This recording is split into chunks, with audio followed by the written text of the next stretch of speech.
सड्यावर फिरायला येणारी माणसं चिप्स बिप्स काहीतरी खाते ती आणि कागद तिथंच टाकून देते ती. आता त्यातलंच काहीतरी खाल्लं असणार आहे.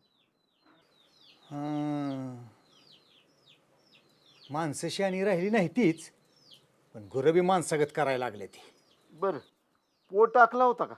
तर दोन दोन पोट टाकले की, आणि एक गवताची पेंडी सुद्धा खाल्ली आहे.